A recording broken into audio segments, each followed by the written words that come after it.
We welcome you back to another episode of Tornado Talk here on a Monday night in Brevard, North Carolina, streaming live on YouTube. We do appreciate you joining us this evening after a busy weekend and week as a whole for Brevard College athletics, and we'll talk about that here in just a moment. I want to take a quick reminder to remind you that all Tornado events, home events, are streamed live here on YouTube, free of charge for your enjoyment. So we hope you have been appreciating that this season so far. Without further ado, let's thank some of our corporate sponsors this evening.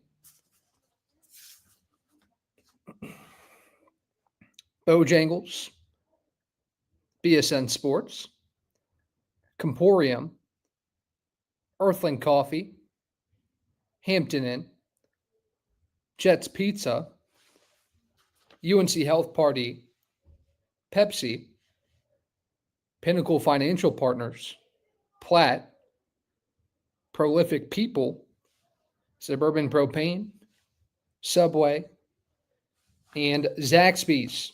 So thank you again to our corporate sponsors. We seem to have more each and every week, so we appreciate all the corporate sponsors. Earthling Coffee was a premier sponsor of this weekend's football game, and we just had a Prolific People as well. So we do appreciate the support of Brevard College Tornado Athletics. So let's talk about the week that was for Tornado Athletics. It was homecoming weekend, and a lot of success on that day on Saturday. Women's soccer continued their unbeaten streak with a dominant 4-1 win over Mary Baldwin as Michaela Zavekin became the all-time leading goal scorer in Brevard women's soccer history with a hat trick on Saturday. She now has 26 goals all-time. Volleyball battled inside the box but fell to Meredith on Saturday, and football capped off the day, jumping out to a 21-3 lead. Despite a surge from the Southern Virginia Knights, Brevard held on with a 35-32 homecoming win over the previously unbeaten Southern Virginia University Knights. Both soccer teams tallied midweek wins over Warren Wilson. Men's soccer on Saturday dropped a 1-0 conference contest on the road at William Peace. And cycling had a great week at the 2025 USA Cycling Collegiate Mountain Bike National Championships. In the female individual omnium, Nicole Bradbury took home the title. Lily Maroy finished second. In the female dual slalom, Lily Rose Maroy earned a third-place podium finish. Kelly Lawson finished fourth. Nicole Bradbury in fifth.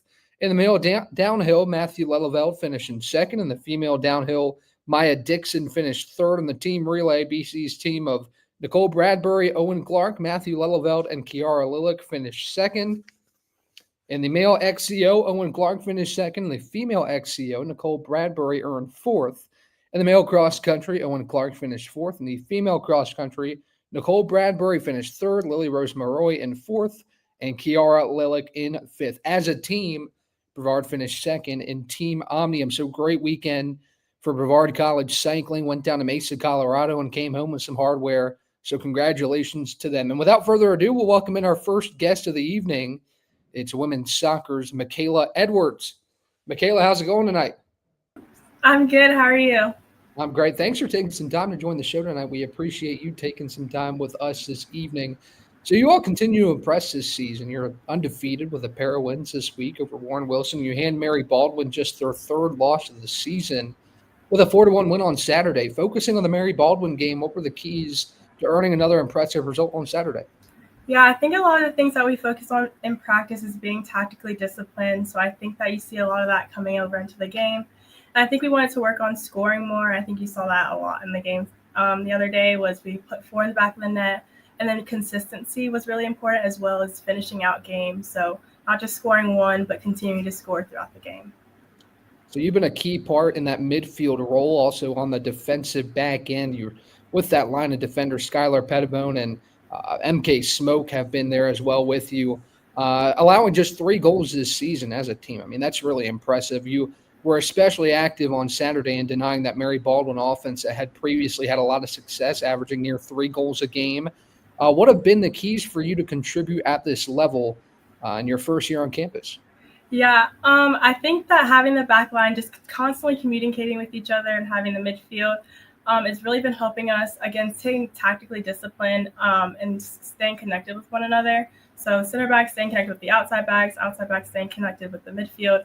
And not only is it the back line, but our midfielders are working back, our forwards, And so I think it's a team effort when we're working back really well defensively.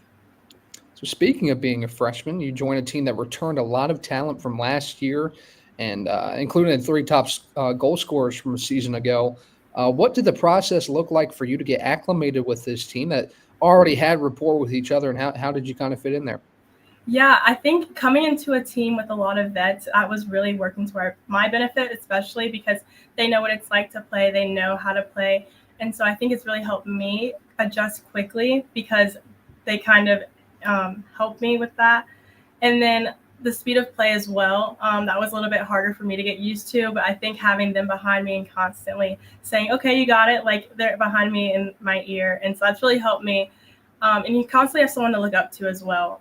There's a lot of veteran experience. And so that's just being like, if I mess up, they're like, it's fine, get back into it. And that's really helped me a lot. So talk about the process of you getting here. What did the recruiting process look like for you, and what eventually led you here to Brevard? Yeah, so the recruiting process was around last summer, and Coach JJ reached out, and I came on for a tour, and I absolutely loved it the minute I came on. I just love the facilities. I love the small environment. I love the community. And so coming in here, I just knew that this was where I wanted to be. It's very quiet, and that's what I like. It's definitely a change of pace from where I'm from, and I think that's why I really was drawn to it. And of course, the amazing soccer program just allowed me to want to come here as well. So you knew this team coming in had a wonderful season last year, and you were entering the full. What does it mean for you as a freshman to have that high standard already in place for you to try to live up to?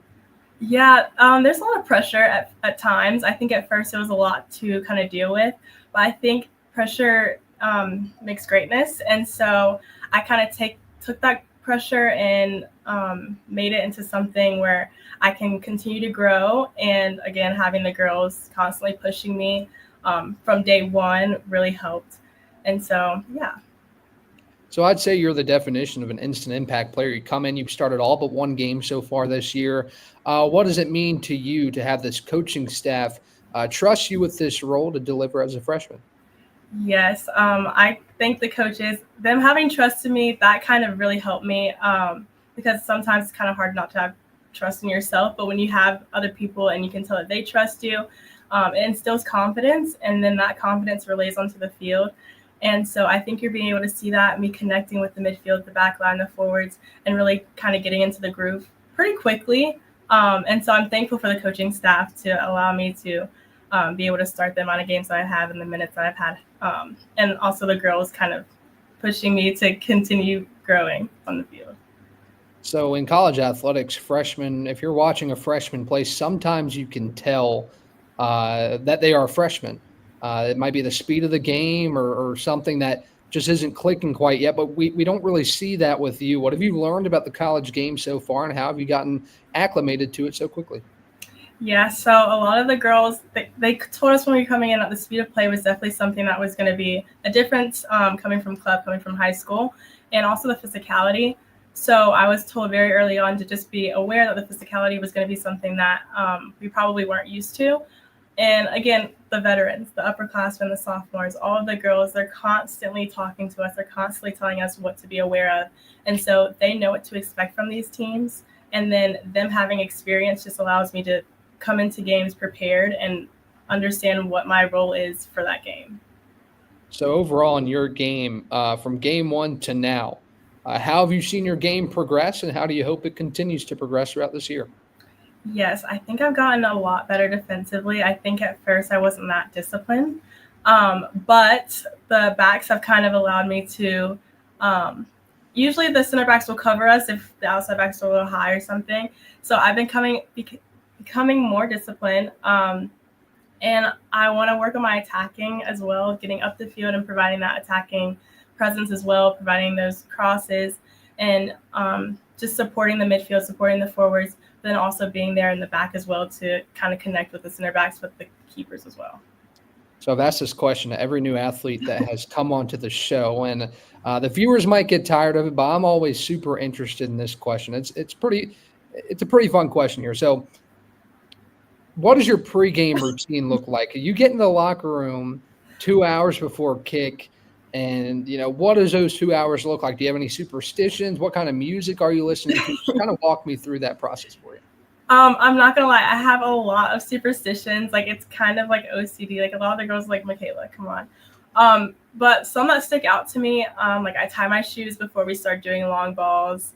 I'll listen to the same playlist on the way to the locker room.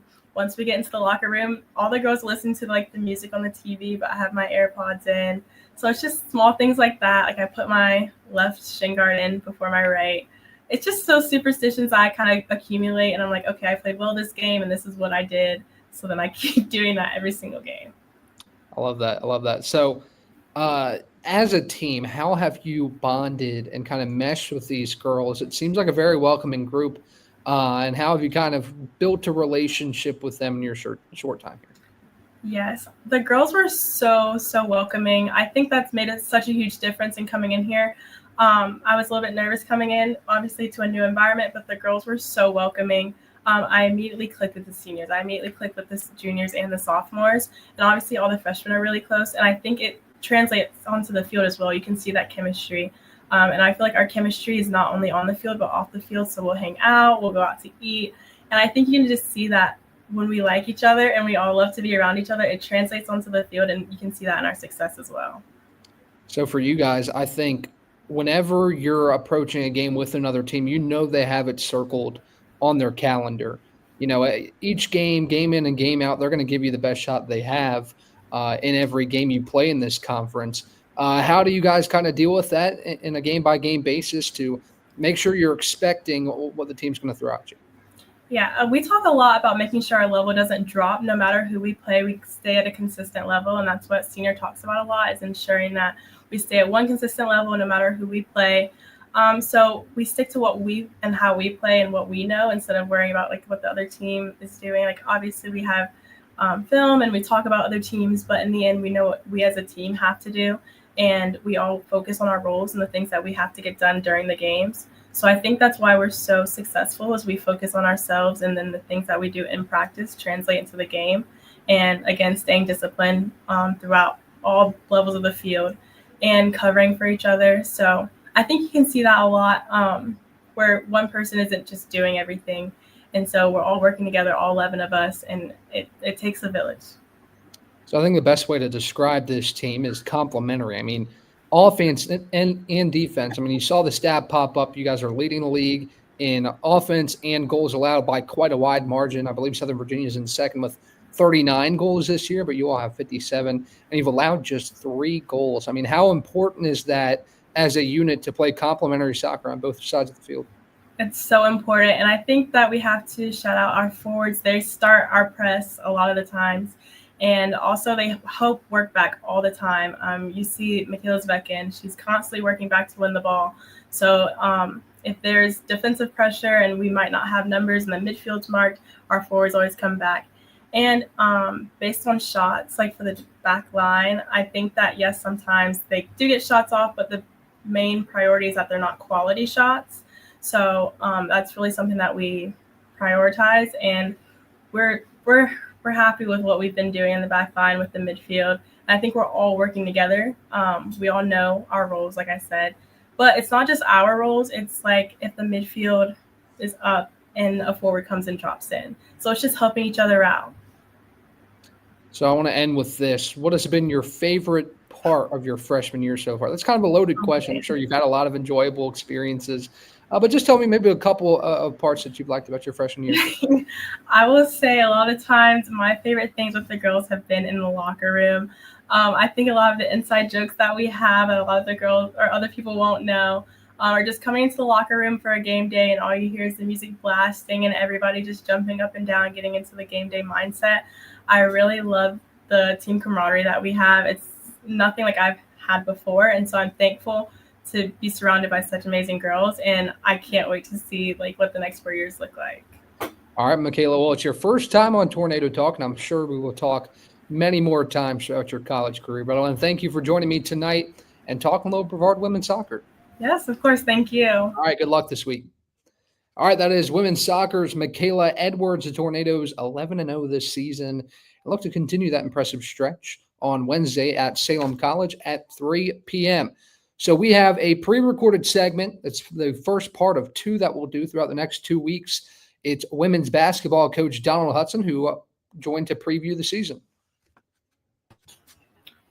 All right, we roll on this episode of Tornado Talk, joined by head women's basketball coach Donald Hudson for the first time this season, ahead of the start of the season that's coming in just a couple weeks. Coach Hud, how are you doing today? I'm all good. Thanks for having me on. Yeah, thanks for joining me for a little bit today. So a couple weeks of practice under your belt now. Season's coming up in just under a month. Bird's eye view, what have you liked of this group so far? It's still pretty early on for us, Ryan. We've started with some of our preseason conditioning things, and it's been challenging for them, for sure. We've done some things a little differently this year with our preseason. They've been challenged physically, they've been challenged mentally, and I think they've stepped up and accepted those challenges. We haven't put in a ton of stuff as far as on-court things, but we have established a baseline on both sides of the ball. We've established some things offensively that we want to do and some things defensively. So not a ton has gone in as far as what we need to execute, but I love our energy and our effort right now. I think that's where we need to start with things, and we'll continue to build on those baselines that we have, that foundation that we've added. So day by day, we'll continue to add to those things, but I like where we are right now. I like the way we're responding to our conditioning, our weights, and I think we've had 4, and maybe number 5 is tonight. But I've been pleased. Of course, we have a lot more work to do for sure. I'm not saying we're where we need to be just yet, but I do like where we are starting off right now. So you seem to emphasize team bonding as a coach. Your team took a trip to the bowling alley yesterday to have some preseason team bonding. How important is that to try and emphasize that connection so when you walk on the floor for the first time, you look like a connected unit? Yeah, for sure. And that's it's a part of every program, something that you want to have. Some programs do it better than others, and it's something that we've wanted to be better about this year, more intentional about it. Now, we've talked about it in the past, and now we're kind of putting more action behind some of these things. We went to the state fair not too long ago, and we had some bowling over the weekend. We'll do some painting here soon of some pumpkins or something, and our quote blocks are coming up. So we're spending a lot more time together off the court than we have in the past, and I think that's going to help. That's going to show. Matter of fact, I don't think it's going to help. I know it's going to help for sure. I think you have to be connected in your locker room before you can go out and perform at a certain level on the court. And I think that's a big part of what this group is doing. And it's not just the stuff that we're forcing them to do. It's not foreign for me to go into the CAF and see 5 or 6 of them sitting together or walking around campus. So I think we're making that connection that we need to have early in the year that's going to carry us through January and February when things get tough. So Jada Petty-Wilkins, one of your 2 players who averaged double digits in the scoring department last year, returns for her senior season. Talk about her impact on and off the floor that helps your team succeed on a consistent basis. Yeah. Jay's been really good for us, and we have conversations every week, and maybe almost every other day about certain things that are going to be expected of her this year and just how many eyes that she has on her. She's been through it all. She's been here for 4 years, and she's played in some high-level games. She knows me. She knows the conference. And I'm having her back from a second-team all-conference performance last year is big for us, and having her length on the perimeter and her scoring abilities and the things that she can bring on both sides of the basketball, I'm looking forward to what she can do this year, But the biggest thing is going to be the leadership aspect, we graduated 8 seniors, right?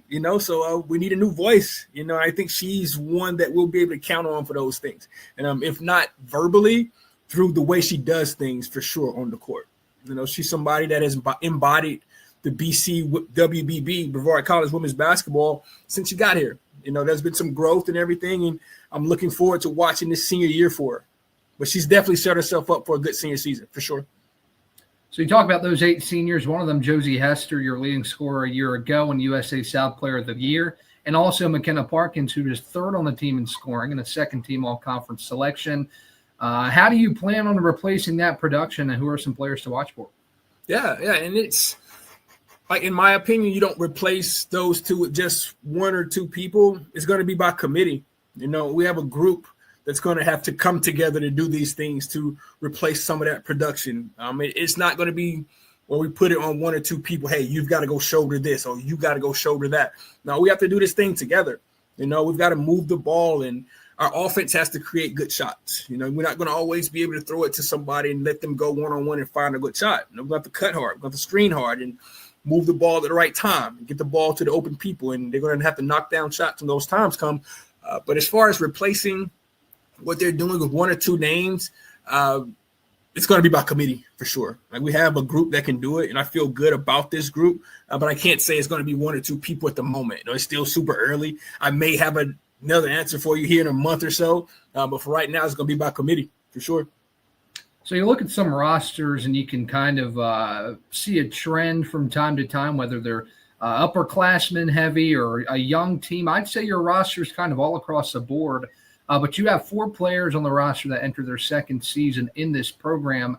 So far, I know it's been a small sample size, but what have you seen on and off the court, the steps that they've taken entering their second season? Yeah, and it's that freshman to sophomore year, that's when you kind of see when the game is kind of slowing down a little bit. You understand the things that are being asked of you. You understand the system that you're playing in, and you understand the conference that you're in. And that's when you typically see the biggest jump, in my opinion, from freshman to sophomore year. And the sophomores that we have, we've had conversations starting at the end of their freshman year. We have end of the year evaluations, and it was laid out there what it's expecting of them this year. We've kind of reemphasized those things when they got back to campus, and they're ready for it. Just like I talked about early in this conversation about us meeting the challenge as far as our conditioning mentally and physically, they're doing that. And I'm expecting big things from all 4 of them, honestly. It's going to be different nights, and different people are going to have it, and different people are going to be in and out of the lineup. But all 4 of those kids will be a part of our success at some point or another this year for sure. So you mentioned the conference a little bit. It was a competitive year in that conference. Southern Virginia defends its title, but you all finished just behind them with a 13-3 mark in the USA South. What will it take this year to dethrone that Southern Virginia program? It's a good team. It's a really good team. Every year you're going to lose some people and you're going to reload with what you bring in. And it's not just Southern Virginia that we have to worry about. This conference is pretty deep. I expect nothing but good competition every night. I don't think there are any gimme games anymore. There were a few teams that were kind of rebuilding some things over the last year or so, but I think most programs in our conference right now have what they want as far as the head coach, and now they're starting to build their rosters, and it should be competitive top to bottom for sure. But to speak a little bit more about Southern Virginia, a well-coached team. I think they've won the conference the last 2 or 3 seasons, and I expect them to be around late again this year. They're long with their length. They're well-coached. They run quality offense, and they defend at a high level. A lot of people see the things that they do as far as winning, but if you go look at their defense, as far as scoring defense and field goal defense, they're around the top of the conference. So just finding quality shots against them, it's not always easy. They have some length at the basket that kind of deters some of your layups and everything. And so you have to be able to knock down some open shots. They'll pressure you some on the perimeter, but their bigs really show up around the basket for help. And you have to be able to spray that thing around and knock down the shots when the time comes. And it's a team that we're looking forward to embracing that challenge, just like everybody else. It's early. Everybody's kind of going through the same things right now, but it's going to be a battle to the end, I think. I think this will be the most competitive the conference has been since we've been in it, Ryan. So I think playing in a conference like this can come with pros and cons. I'm sure you as a coach, it causes a couple sleepless nights getting prepared for some of these teams in this conference. But there is something to say about being battle tested night in and night out. You can't really take a night off in this conference, and I think that keeps your team on their toes a little bit to keep producing these outputs game in and game out to try and compete in this conference. Talk about some of those pros and cons with playing in a conference like this, where you really got to be prepared for battle night in and night out. Yeah, it helps you keep the attention of your team throughout the year. At times, and I can say myself, I was probably guilty of it as a player as well. You can kind of drift a little bit. You can kind of look ahead on your schedule and see we have such and such coming up. Their record is this and that, and it's not that great. And it's a team that we probably should dominate. And you can kind of drift a little bit with your preparation. You don't prepare the right way. You don't take practice as seriously as you should. You're not involved with your scout and knowing what's going on. But when every night is going to be a fight, now you got to be locked in. So that's one of the good things I love about it. As a competitor, you want that. You want to be able to go into a gym and have your team on edge about every matchup. And I'm looking forward to that with this group and throughout the conference as we continue on this year. So we'll end talking about the construction of the schedule. You start with 3 games on the road, starting with Bob Jones to open your season on November 11th. You have 2 more road games following that matchup before you open the season at home with Johnson and Wales. Talk about the importance of some adversity early on with starting the season with 3 games on the road. Yep. And it goes into what we were just talking about. You want your non-conference schedule to set you up for your conference schedule. Okay, and so early we're going to travel some. We're going to be on the road, and when we do come back home, we have some tough teams coming in. Johnson Wells is a pretty good basketball team. Same with Barry. We play them every year. I have a phenomenal relationship with Coach Johnson down there, and he's done some good things for me in my past. I'm looking forward to having them coming up this year. But this non-conference schedule is set up for us to be our best as we're getting into our conference schedule. I think we have Bob Jones a couple of times. Warren Wilson's in there. Guilford, who traveled to Greensboro, another solid team that's going to set us up for a conference play. But that's the purpose of it, right? You want to mix in some games that's going to really push you, and you want to get on the road some. To me, those where your team kind of bonds a little bit. You build. There's nobody in the stands except for a few parents, and it's just us, So we're building those bonds early, and it's going to take everybody on our roster to get it done with those early season matchups on the road. And even when we do come back home playing some tougher opponents. But we're getting close. It's that time of year. We had a really good conditioning session this morning. We have practice tonight.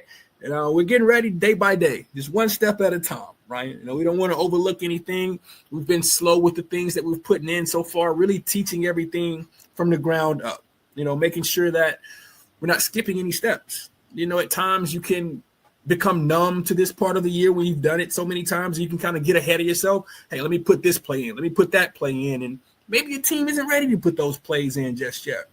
So myself and Coach Britt and Coach Joe, we're taking our time at every practice and talking about what this team needs. We're studying our film, studying our practice habits, and I'm just making sure that we're doing the right things day by day to set us up to be where we want to be come into the season.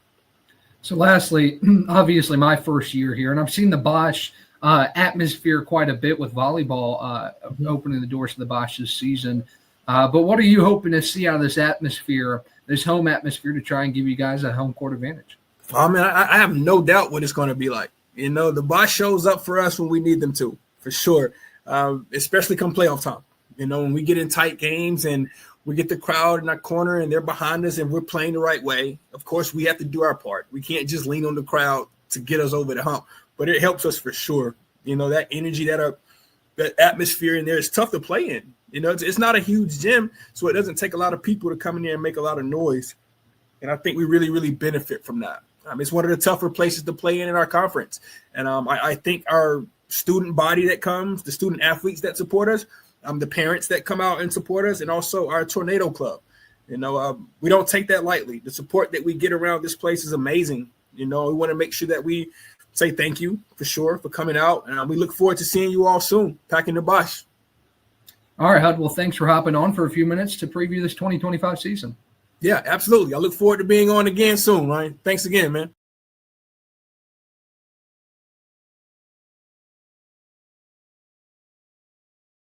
All right, that was head women's basketball coach Donald Hudson to preview the 2025 season. Hoping to have Lee Burgess on next week to talk about the men. So look forward to that. But without further ado, we'll get on to our next live guest, and it is running back Zion Fauntleroy McDaniel. Zion, I tend to call you ZFM quite a bit. Is that something you like? It's on the back of your jersey. Do you mind that at all? Yes, sir. I like it. I was thinking about a name I could come up with to see put on the back of my jersey, but my last name was obviously too long, so ZFM was a quick and easy choice for me. Sweet. Well, thanks for joining me tonight, and what a day it was for you on Saturday. Thank you. You carried the rock 23 times for 125 yards and a touchdown. What was working for you in the backfield to produce that performance when your team needed it the most? All linemen and tight ends and fullbacks are setting great blocks for me.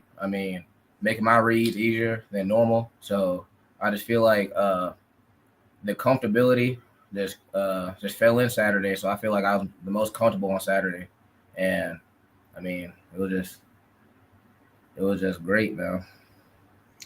So you knew this would be the game plan coming in with that high octane Southern Virginia offense. You wanted to keep them off the field as much as you Yes, could. sir. The best example of that, I think, was when Jeremiah Lane returned to the 38-yard line, and you guys still took 4 minutes and 5 seconds to go those 38 yards. But what does it mean to be trusted with the responsibility to be a workhorse in the backfield like you were on Saturday?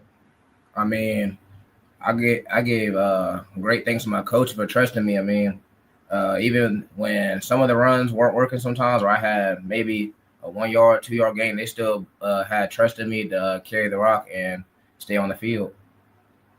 So you talked about it a little bit, but I can't name many running backs that can produce a game like this without your offensive line working well up front. They created the necessary gaps all day, and you did the rest. How important is it to have that offensive line creating those gaps for you to run through throughout the game?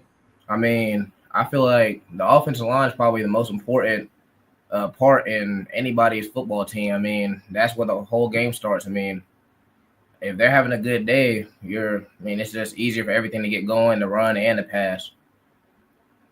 So I want to talk about how you got here to the Elder squad. You spent a year with the Futures. Yes, sir. Talk a little bit about the Futures program and how that sets you up for success this year.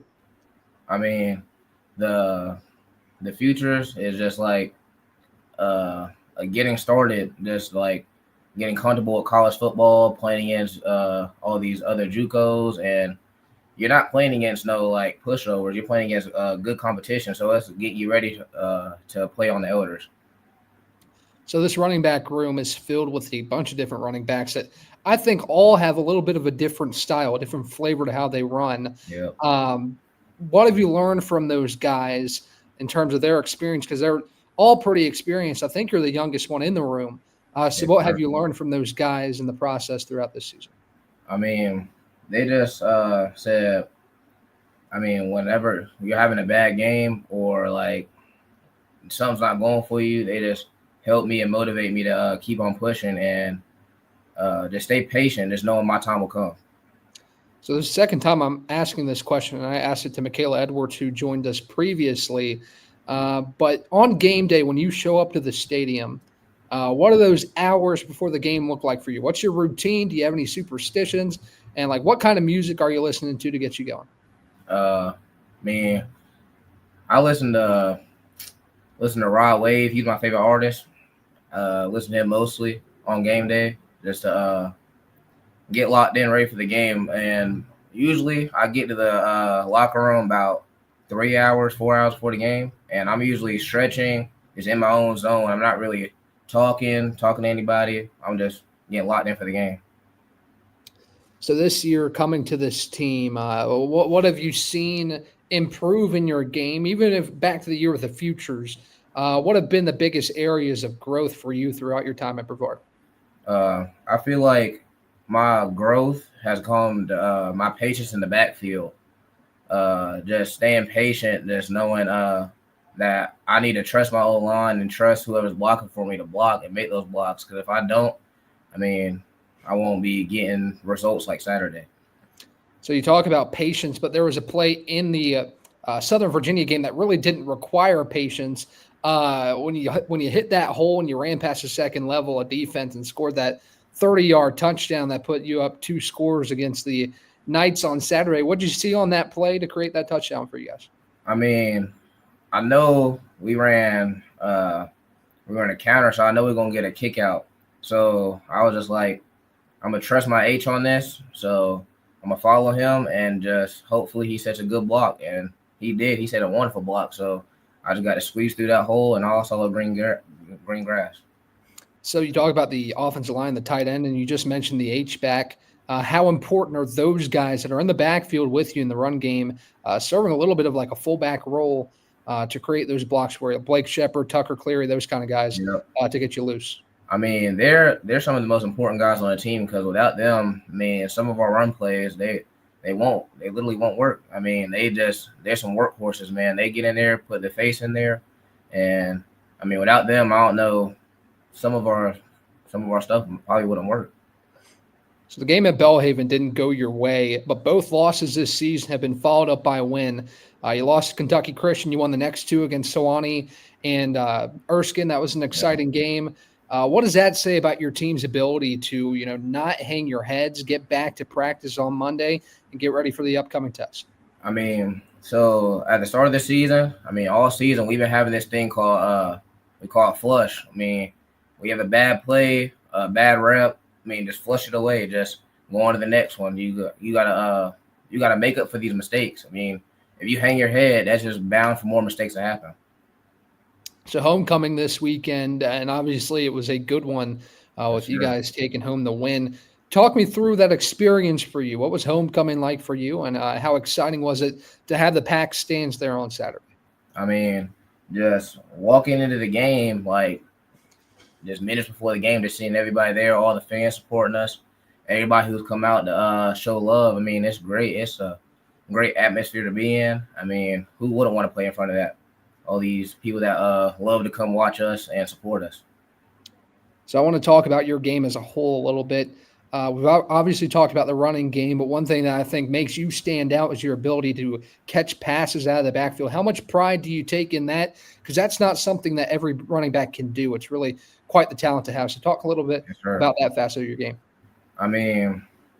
This is just as important as it is running the ball. Running backs do have to go in there, pass, block, and catch. So just adding that feature to the game, having a running back that can catch the ball, that just adds more stuff that you can do with your offense. So growing up, who did you watch and who did you frame your game after? Maybe when you were growing up, when you were in high school, who are some guys that you try and, reflect in your playing style?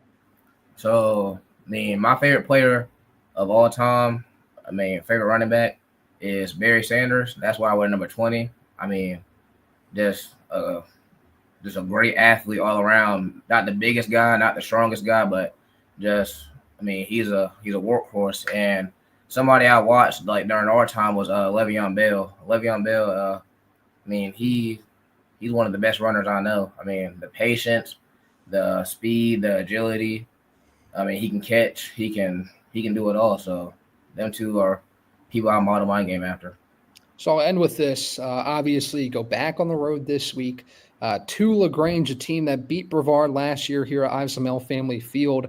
What are the keys to getting a big road win on the road? Just staying true to ourselves. Being disciplined, determined, and knowing that that we got to have confidence, but we can't be complacent. So we got to go in there, and if we get up big, we got to know how to finish the game and finish with a win. All right, Zion. Well, thanks for joining the show. The first time we've chatted this year. Hoping we can do it again soon. Hopefully we can get some more in. Yes, sir. All right. You have a great night. All right. That is Zion Fauntleroy McDaniel, also known as ZFM, for the Tornadoes. Had a great game in the backfield for him. And we will end the show, as we always do, by welcoming in head coach of the Tornadoes football program, Bill Kyatt. Bill, how's it going tonight? Excellent. How about yourself? I'm great. Thanks for joining me tonight. A little bit of a different setting, doing this one from your office, so we appreciate you hopping on the call here. What a huge win it was this weekend. I mentioned in the first half, it seemed like everything that could go right was going right in that first half. You were running the ball with success early and often, had 2 long passing touchdowns. You stopped SBU not once but twice on 4th down and also held them to a field goal inside the 5-yard line, resulting in that 21-3 lead at the half. How important was it in this game to get a start like that? Some of that you have to attribute to the fan base that was there. It was homecoming. There was a lot of excitement and build up to the game. And we certainly came out flying. The energy was there in the locker room. But it was a calm energy, if that makes any sense, where the guys felt like they were going to be in control of this game. They didn't feel like the moment was going to be too big, playing the number 1 team in the conference, the number 1 offense, the number 1 defense, all the things that we had talked about during the week. And they had a collective focus, and they knew what the task was at hand, and they delivered in that first half. So we mentioned in previous weeks that your game plan had the opportunity to kind of change based on what the game was calling for. But you knew this week that it was probably going to require a specific style of play, and that wasn't going to change. You got all that you could ask for and more from your sophomore running back and kept Southern Virginia off the field probably as much as you could have hoped for. How satisfying was it as a coach to see your team execute the game plan to that level? Well, you work all week. You do the best you can to put players in a position to succeed. So you want to see what skill sets they have, what do they excel at, whatever that is, that's what you want to put on display on Saturday. If they do have any deficiencies, you do your best to either mask them or don't allow those on the field, work on those behind the scenes. And once they get good enough to put them on display, then sure enough, you'll get to see those on Saturday. And every now and then you have a mix of players. And that's why you see so much substitution going on, is sometimes there are other players that are better at a certain skill than the one that's out there for as a listed starter or second string player. So we do our best to put the best product out on the field at all times. So keeping the focus on Zion for a minute, 23 carries, 125 yards, and a touchdown. I think the most impressive part of that line, out of all his 23 carries, not one negative rush. And he averaged near 5.5 yards per carry. What did you like out of that guy this weekend? Well, first of all, in order to be a great running back, you have to have eyes. If you don't have eyes, you can't run. So what does that mean by eyes? It means that he can see what's happening in front of him, and he can see where the hole is going to be. So that's one. The second thing he's really good at is setting up blocks. So you hear that term. What does that really mean? He understands the concept of the play and how the defenders will flow based on that concept. And he uses the blockers that he has, whether that's a pulling guard, a pulling tackle, a double team that's trying to then climb to a second level player. And he'll draw the defender in, almost bait him into him, so then he can then make the proper cut. So that involves patience. And you have to have that, especially on certain play calls where the concept asks for patience. So those are some great things about him. But he also made a lot of great carries during the game where there was some breakdown in the actual execution of the scheme. So we had a play or two mixed in there where someone was not blocked at all. That was not the intention, but that's how it played out. And he was still able to stay out of that column where you would have a negative yardage for a carry. So that spectacular running the ball. You hit the nail on the head with pointing out the fact that he had no negative rushes. But with all of that, what is most impressive to me about him is that he is a workhorse on our special teams. So he is out there taking snaps on the core four. That is punt return, kickoff return, and 3 tackles in the game. He is an offensive player making tackles. So when he goes out there on punt, so when we're punting the ball, that means we just finished an offensive series where theoretically he should be tired and say, hey, I want to come off the field and get a rest. He stays out there, flies down the field. He's the first one down there. And then I'm not going to tell you a little trick he uses, but he's got a great little deal that he does to make a tackle when that punt returner catches that ball. Punt returner thinks he has space. He doesn't have space. Zion makes the tackle, and then he comes off the field and gets to water the rest and the adjustments. I thought it was pretty incredible. I meant to mention that his ability on special teams. I mean, it was 3 punts in a row where if Jalen Lackey gets out of that, he might still be running down the field. There wasn't, somebody else could have made a tackle, but he had a lot of space. He tried to get the right sideline every time, and ZFM was there to cut him down. Speaking of tackling, we got to talk about the defense. Brandon Broughton was a standout. He earned a USA South Defensive Player of the Week with a 10-tackle performance and a wonderful interception to keep SVU out of the end zone late in the second half. What a play that was. We mentioned the high amount of tackles in the secondary can either be a good thing or a bad thing. This weekend, I think it was a pretty good thing for Brandon Broughton to have a great game like this. How impressed were you with Brandon's ability to make plays this week? Well, I was thrilled for Brandon and his performance. The previous week, he did not produce as much as we would have expected for him to have done. And I know he didn't play as well as he hoped he would have. So we actually, made some shifts in lineups and things like that. And we actually had Brandon working off of cards during the week, and he helped us give a good look for Southern Virginia's defense, top ranked defense at the time. So, he was working off some cards, he was playing some, different levels within the defense during the week, and actually didn't really start the game. But once his number was called and he came in, boy, he took it to heart that the previous week, he didn't do everything that he could have done to help us beat Belhaven, but he sure as heck did everything that he could to help us achieve victory over Southern Virginia. And that's what he did. And he made some big plays at critical moments. I always talk about guys being able to make plays just randomly during the game, and it's not a big situation. And it's totally different when something's on the line and an opportunity for a team to score, or a big play before a half, or a big third down, or end of the game. So a lot of those plays he made were in critical situations where he really turned the tide in our favor. Hey, you talk about those big plays, and I think this is a game, if you look at the box score, you say, oh, Brevard gave a lot of yards, gave a lot of points, but it was that bend, don't break that we've talked about, where, the 4th and 1, where, personnel-wise, Southern Virginia probably thought you're expecting a run up the middle because you bring Cameron Eubanks and Obadiah Grimes in there, likely to plug that up.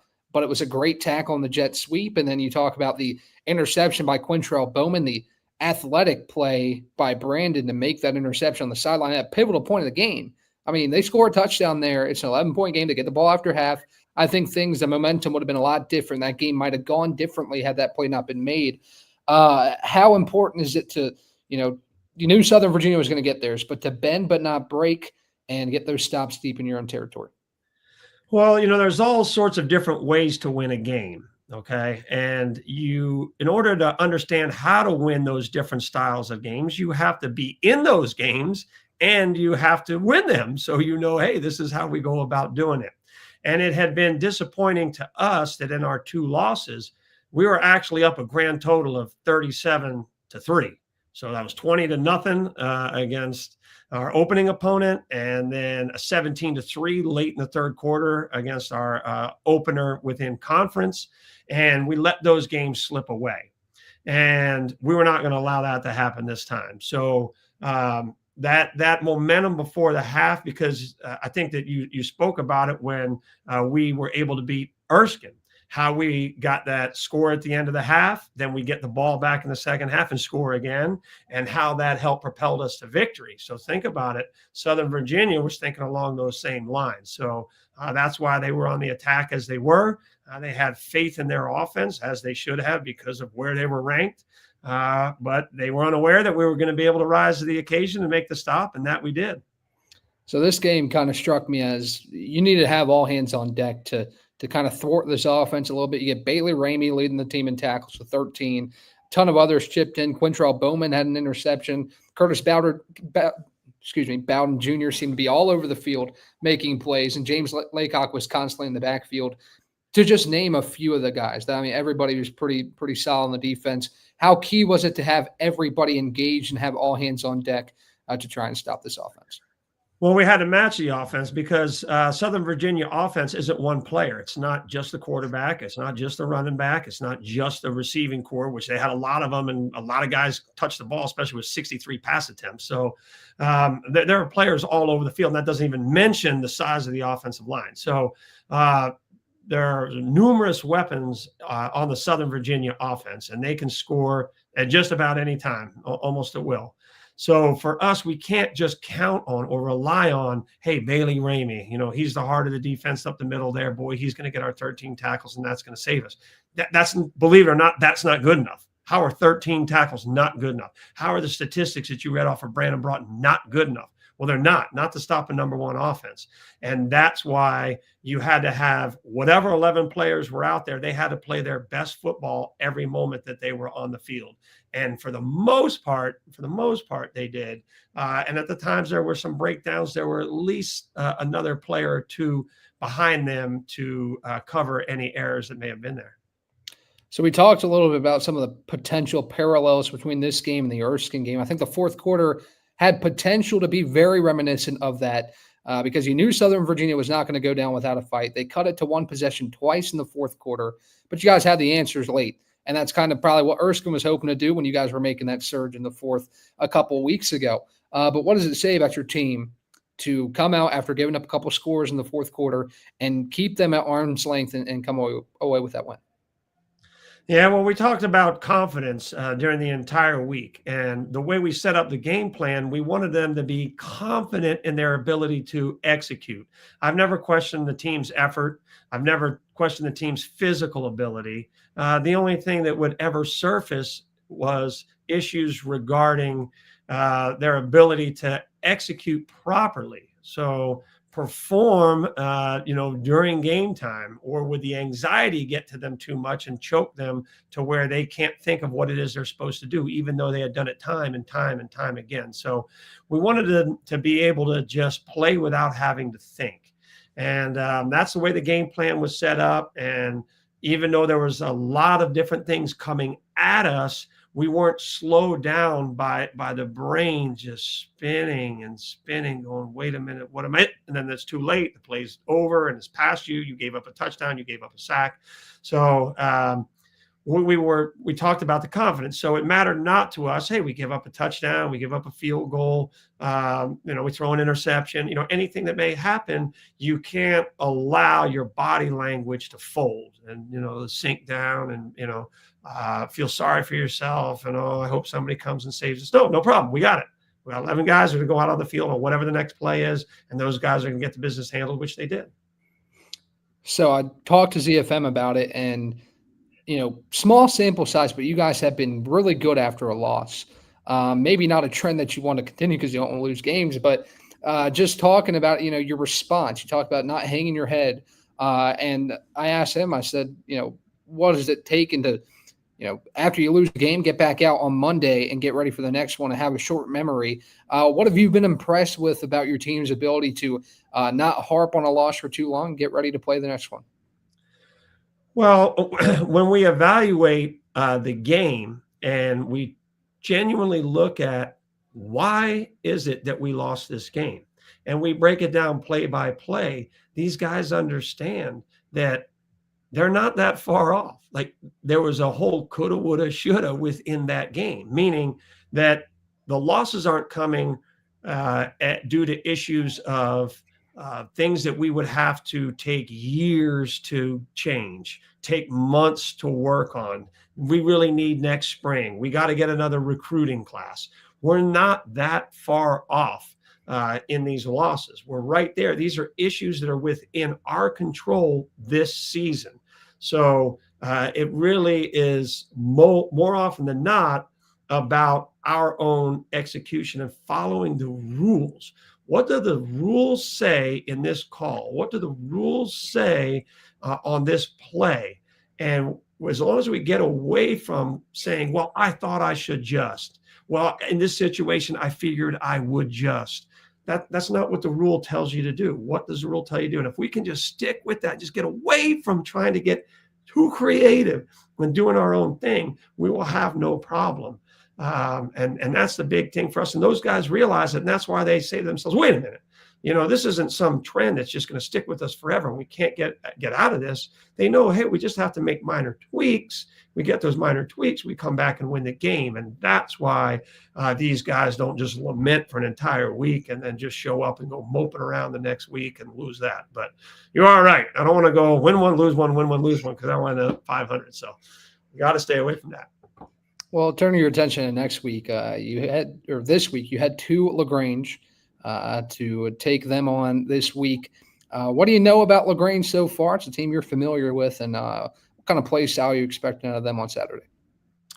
Well, we just finished playing the number one team in the conference and had to do everything we could to beat them. And we are now playing the number one team in the conference yet again. So after everything played out over the weekend, LaGrange is now ranked number one in the USA South. We do have to make the trip down to South Georgia for their homecoming.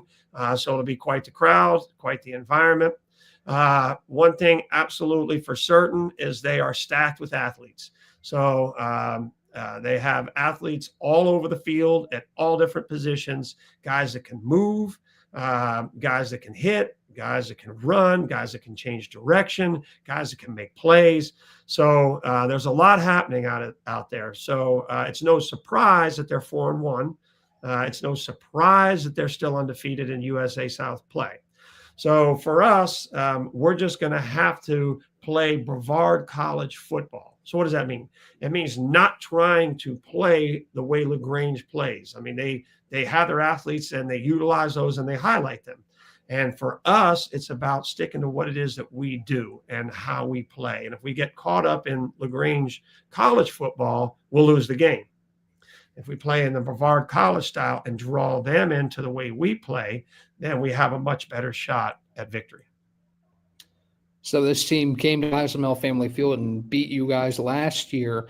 I'm sure there's still a lot of players on this roster that remember that game and are going to want to return the favor. What's it going to take? What's got to be better from this week to the upcoming matchup to try and get a road win over the top team in the conference? Yeah, well, when you look at last year's game, some of those things I haven't seen in one game in years or perhaps ever. But there were 2 sack, fumble, return for touchdowns. I mean, you might get one of those during a year. We gave up 2 in the same game. We had a blocked punt. I mean, there were about 18 points that we gave up, and the defense wasn't even on the field. I think it finished as a 5-point deficit in our loss. But those are things that obviously we're looking to mitigate this year in our approach and our style and how we go about doing it. But it's kind of the standard issue talking points, if you will, for a football game and a road game. I mean, we cannot turn the ball over. That cannot happen. We're going to have to be able to run the ball and control the clock. And then, as I mentioned earlier, we just can't allow these big plays that LaGrange is completely capable of. So when they're on offense, they're completely capable of big plays. When they're on special teams, especially in the return game, they're capable of explosive returns.